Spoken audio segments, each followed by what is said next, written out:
Our next installment of the serial killer profile series is going to be talking about Paul Bernardo and Karla Homolka, aka the Ken and Barbie killers. You may have heard of them as they made a brief appearance in that Netflix special, Don't F with Cats. Karla Homolka did. These two are actually Canadian, so another serial killer that we're going to focus on that is not from the United States. So let's get into it. Paul Bernardo and Karla Homolka were a seemingly normal and wealthy married couple living in Canada. To an outsider, Paul and Karla were a picture-perfect couple. They met in October 1987 and were caught up in a whirlwind romance. By December that year, the pair were engaged. Karla was a pretty high school student with a passion for animals. Paul was a college graduate working in sales. The Homolka family were quick to welcome Paul into their number, and the couple seemed set to share an idyllic life together. However, their true nature was that of a deadly wedded duo. The married serial killer couple worked together to lure, torture, rape, and murder adolescent girls. They videotaped their murder sessions, each one a little bit different from the last. Because their near-perfect physical nature hid the evil beneath, they were given the nicknames of the Ken and Barbie killers. Paul Bernardo's life of crime began before Karla's. He grew up in a wealthy suburban community with a stepfather that was physically abusive to the entire family. Witnessing this, and eventually learning that the man wasn't his real father, set Paul's violent and negative behavior in motion. He began his crime by following his victims from bus stops to secluded areas or their homes where he attacked. After his third victim successfully fought him off, Paul's attacks became worse. He assaulted the next victim with a knife and stalked younger, weaker girls who were alone and less capable of fighting back. A composite sketch of the attacker was made by several victims, and police interviewed Paul as he matched the suspect's profile, but due to lack of evidence, he was released. Around this time, he began dating Karla Homolka. In 1989, soon after getting engaged, Paul told Karla about his dark desires. She was so enamored by him and afraid of losing him that she overlooked his brutal behavior. When Karla learned that Paul desired her younger sister, Tammy, she drugged Tammy and offered her up to her fiancé as a quote-unquote present. Karla tape-recorded Paul assaulting her sister and used halothane to keep her unconscious. Later, from ingesting too much of the anesthetic, Tammy began vomiting and choked to death on her own vomit while laying on her back in her unconscious state. Because Tammy had been drinking earlier that night, neither the authorities nor the family suspected foul play. It wasn't long before the couple were in search of their next victim.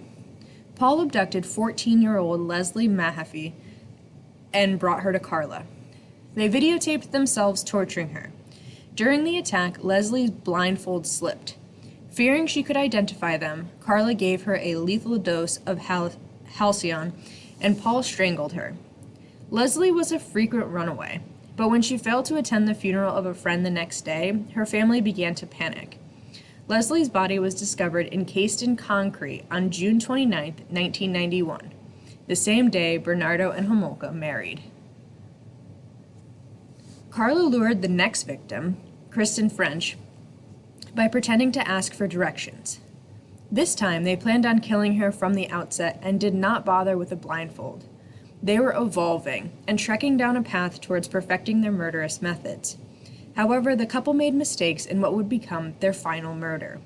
Kristen was approached in broad daylight, and her abduction was witnessed by several bystanders. Unfortunately, the vehicle used in her abduction was wrongly identified by those same witnesses. Despite this, Kristen fought hard to leave a trail of clues in her wake. Her shoe was found at the scene of the abduction, along with a portion of a Toronto road map. The torn-off section of the map was later forensically tested, and many believe that Kristen purposely left it behind in the struggle. After Kristen's death, Paul and Karla's murderous marital activities quickly came to an end. In February 1993, the police finally tested Paul's DNA and arrested him. Not long before his arrest, Paul brutally beat Karla with a flashlight, sending her to the hospital with black eyes and broken ribs. Whatever delusions she had about him were shattered. Karla confessed that Paul murdered Leslie, Maffey, and Kristen French. During his interrogation, Paul took credit for the assaults, but blamed Karla for the murders. Unlike serial killers like H.H. Holmes and Ted Bundy, Paul did not care about making the news or becoming a celebrity. His needs were more physical than emotional. He preferred having access to powerless victims over gaining attention through the media. Karla eventually admitted all the details to police in exchange for a lesser sentence. After Bernardo's arrest, police began an extensive search at 57 Bayview Drive, the home Bernardo and Homolka shared. The investigation hung on the word of Homolka. She insisted that her statements could be confirmed if detectives found a series of videotapes documenting the torture and murder of Tammy Homolka, Leslie Maffey, and Kristen French. Investigators searched the home for 71 days and eventually found over 100 tapes that documented their brutal attacks on their defenseless victims.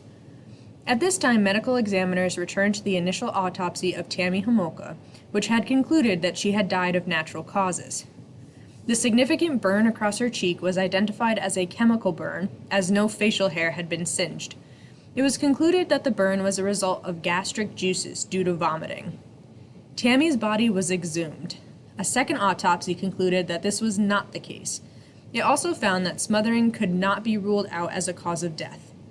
A videotape taken during the attack shows that Karla had covered Tammy's nose and mouth with the halothane cloth, leading many to speculate that Tammy's death was not as accidental as Karla wanted people to believe. In the end, Paul Bernardo got life without parole for at least 25 years. Bernardo and Homolka presented a convincing facade, but their marriage came to a bloody end with its very own body count. As for Karla Homolka, after serving 12 years in prison, she was released in 2005.